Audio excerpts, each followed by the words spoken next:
From Barangaroo Studios, this is the COB, brought to you by eToro. Invest in ASX shares with $0 commission.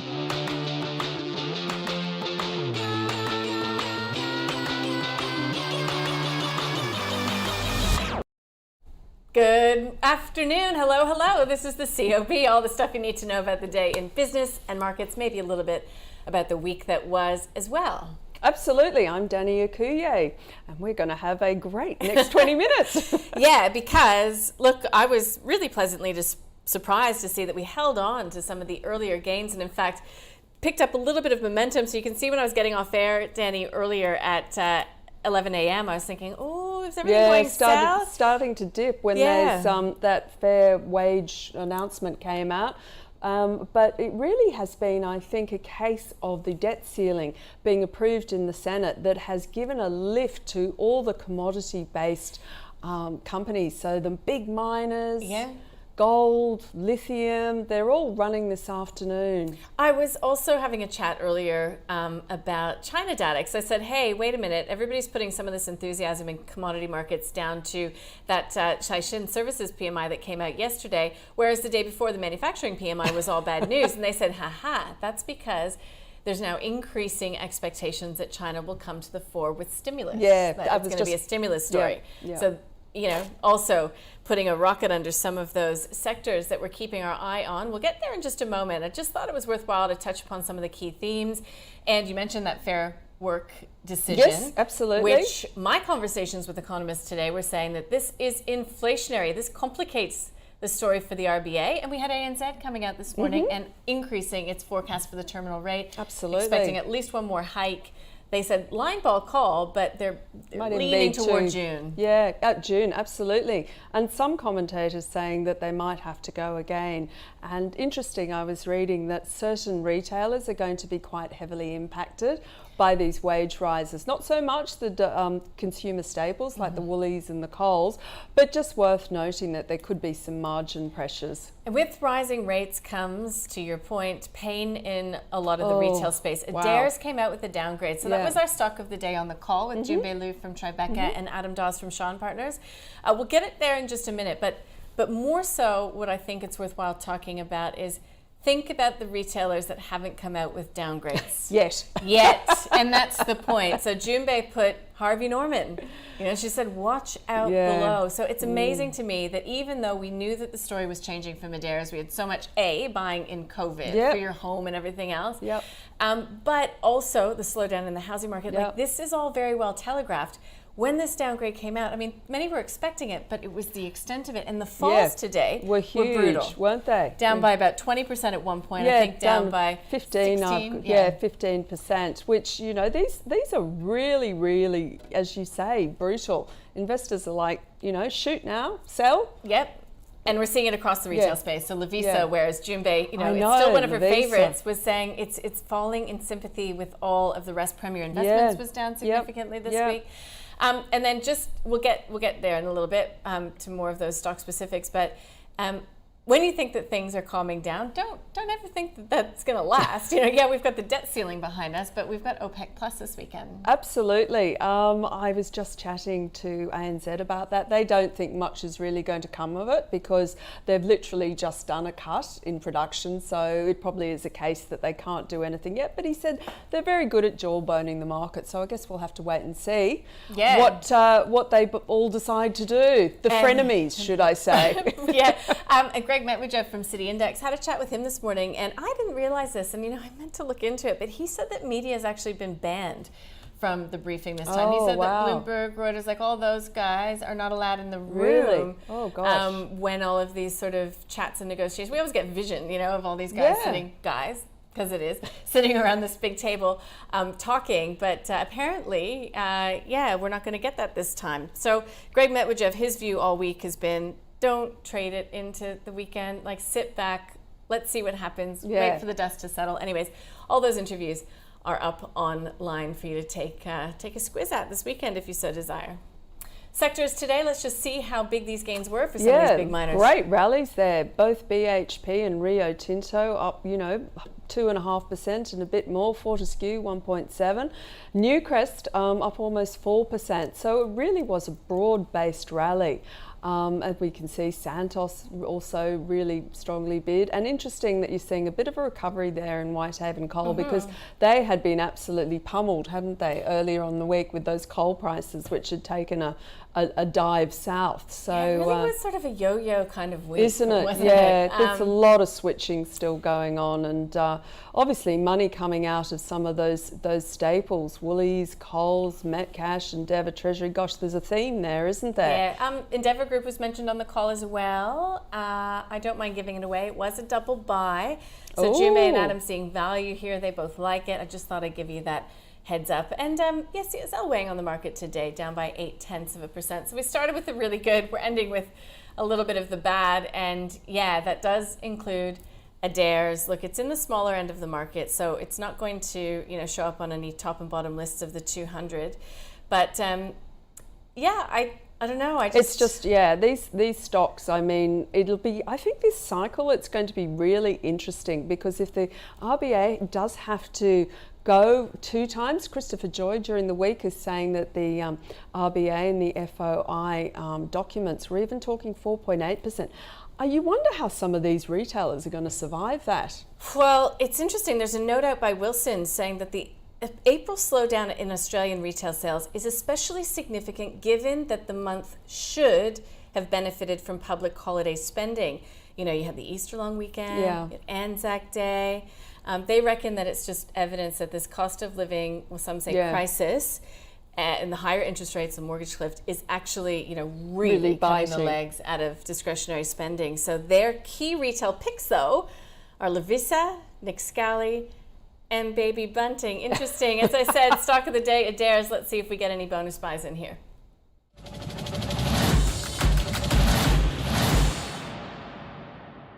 Harvey Norman, which would be impacted, pretty quickly. And all these other ones, the Unis, the City Cheiks, the Lovisas, all held up really, really well. They were sort of seemed to be bulletproof. So, we discounted all the sort of the first line of defence, I guess, if you were, which is the JB Hi-Fis and the Harvey Normans. But we said, because Uni and Lovisa don't have mortgage stress, the customers aren't worrying about what's going on, they should be okay.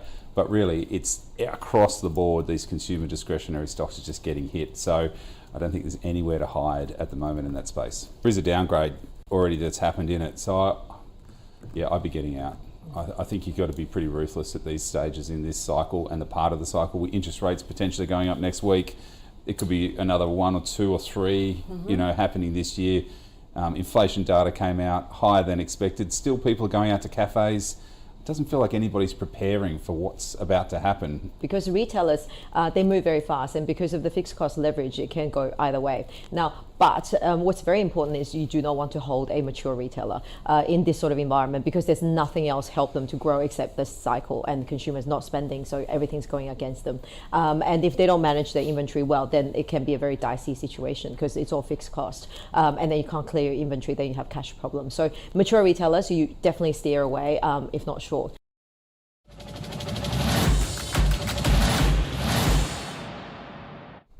Wow, very negative there. And it looks like they're concerned too that people eventually are going to have the wake-up call with the cafes, the eating out. At the moment, we've got revenge travel. We've got this other thing, revenge concert going.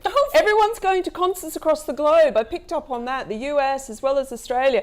But eventually, the kitty's going to be empty, isn't it? Well, especially here. I hate to say it when concert tickets are like $200, $250 a pop. Make your way out to Homebush. Anyways. I went to a netball game there on the weekend and it was fantastic. Let's bring Shane Oliver from AMP Capital into the conversation. Shane, have you been going out and spending a lot? Are you having big, long lunches, a couple $100 tickets? Well, no.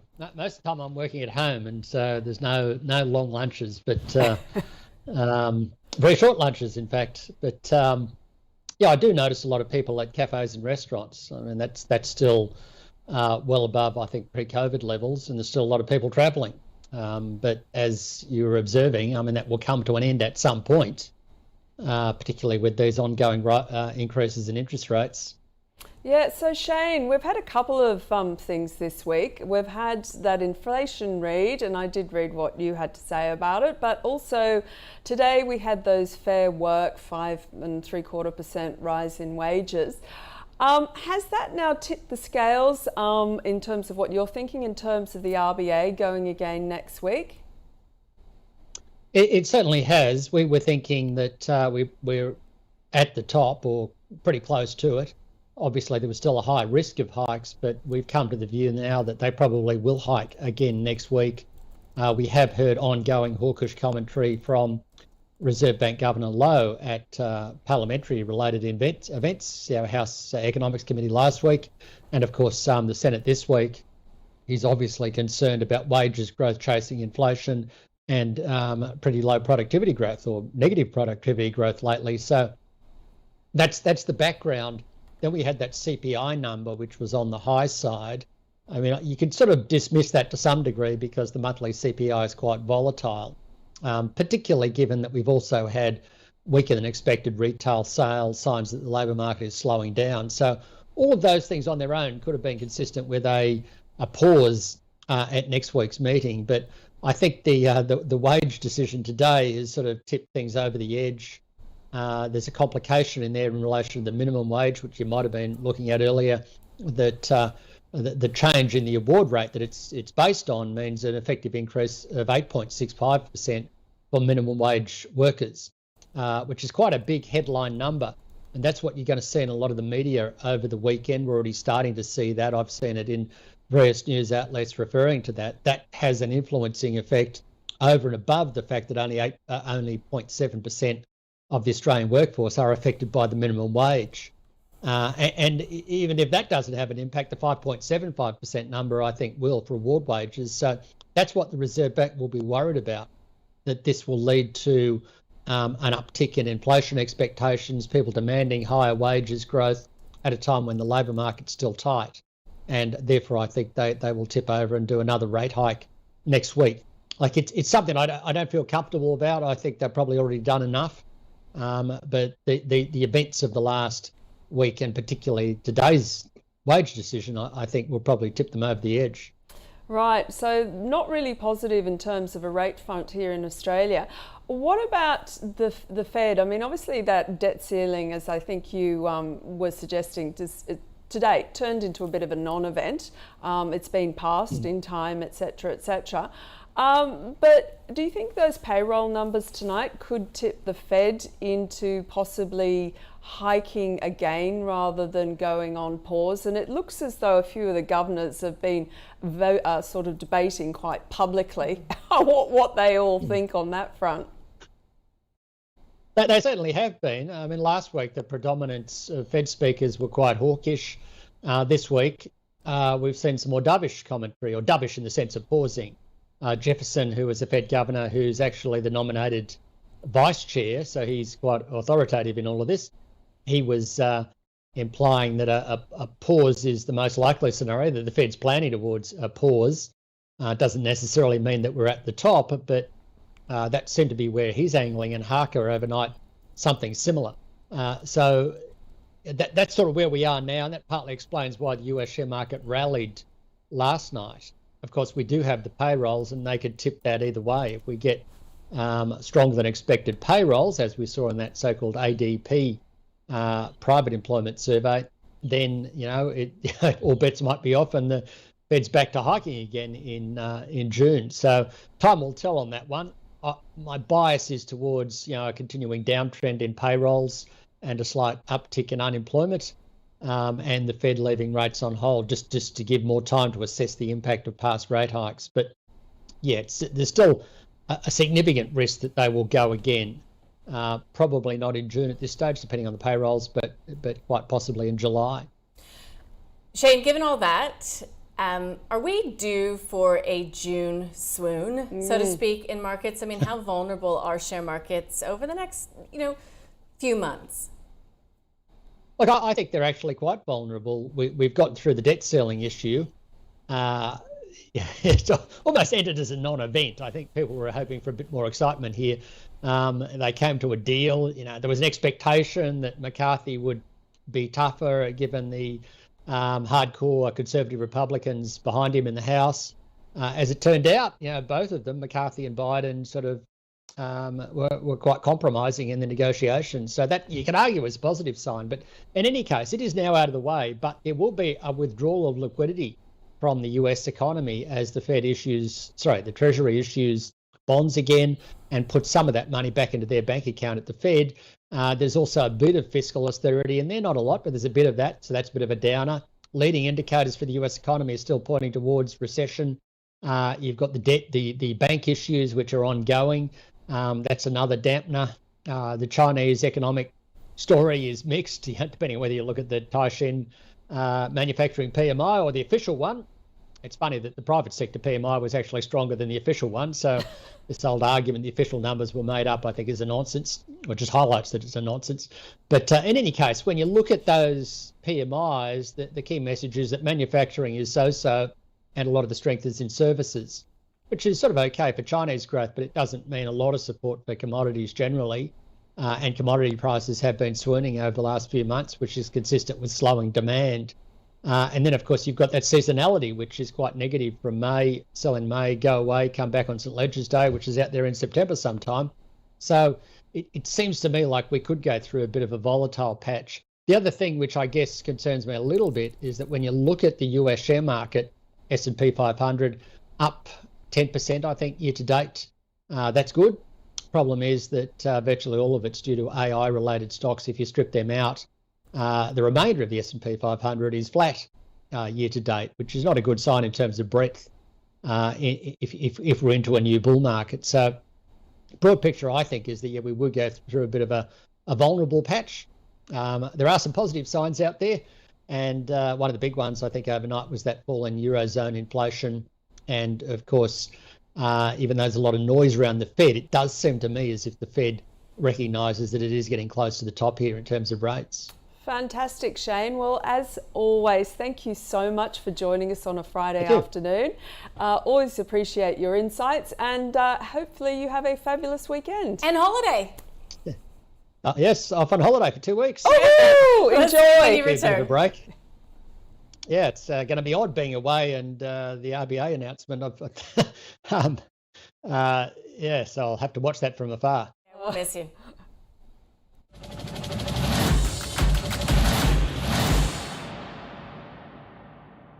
Thanks to eToro. Let's look at some of the day's leaders and laggards. Let's just see what's on the leaderboard right now. We did talk about the strength that we saw in commodities in particular. Yep. I mean, it's hard to look past that 2% lift that we saw coming through in BHP. Absolutely. Let's get those up on screen, shall we? And I will say, I was just taking a look. Can we get the strap up? I was just taking a look at Twitter. I got distracted a little bit, and somebody has said, any chance of a comment on the late movements in Telix on the COB? So I did take a look. Telix shares are down 7%. Yep. So I went to the ASX. So what we've got is a change in director's interest notice. So Christian Behrenbruch, who is the CEO, he has led this company for a long time, if not the founder. So it looks as if he has perhaps offloaded some shares in the company.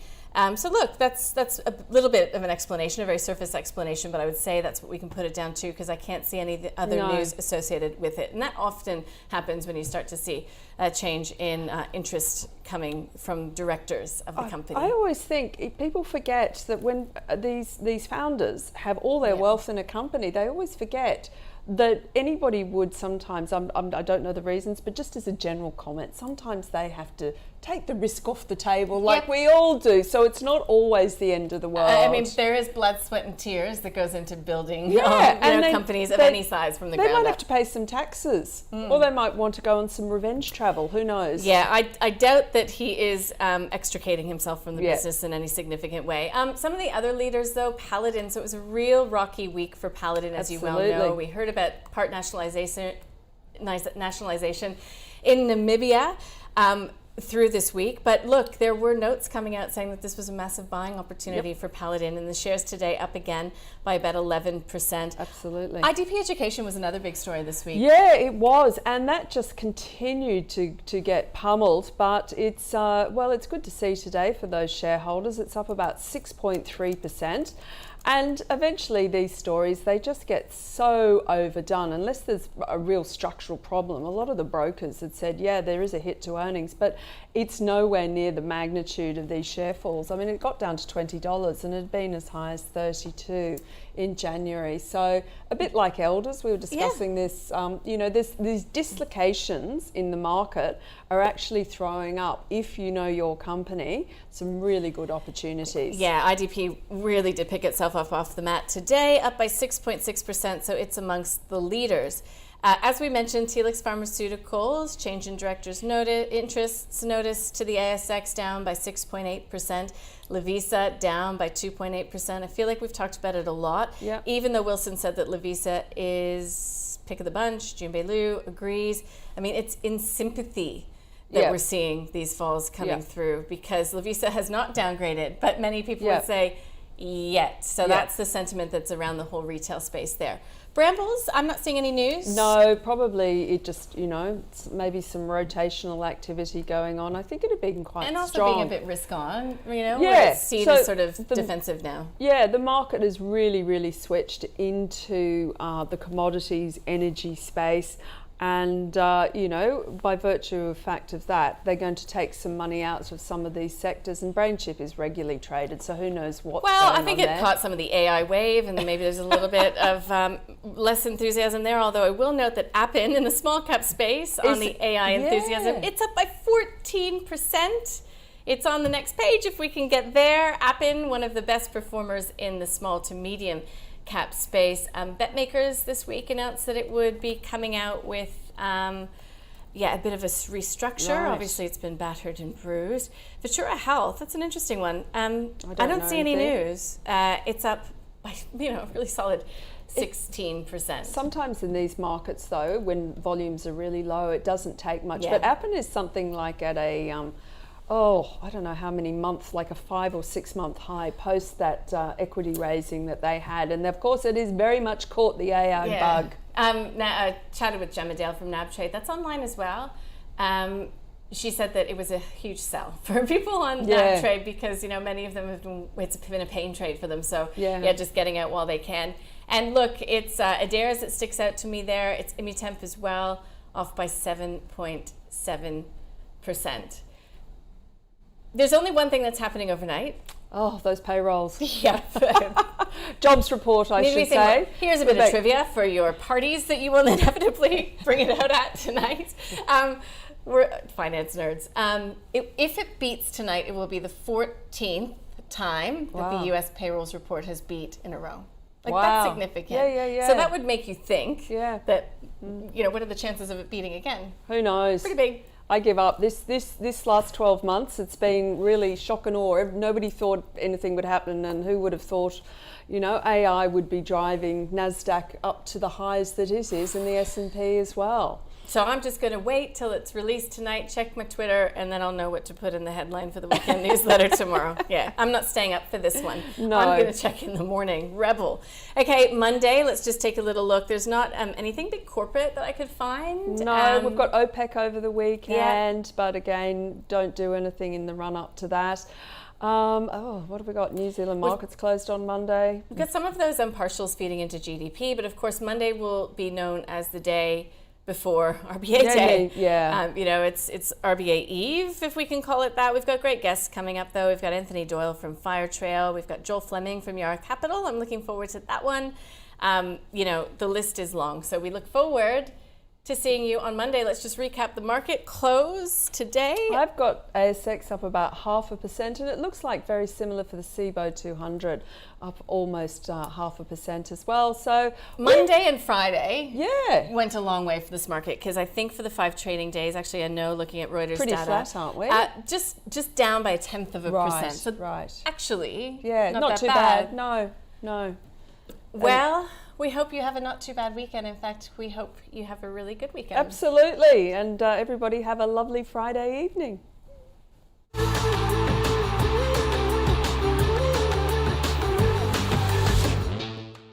The COB is brought to you by eToro. Invest in ASX shares with $0 commission.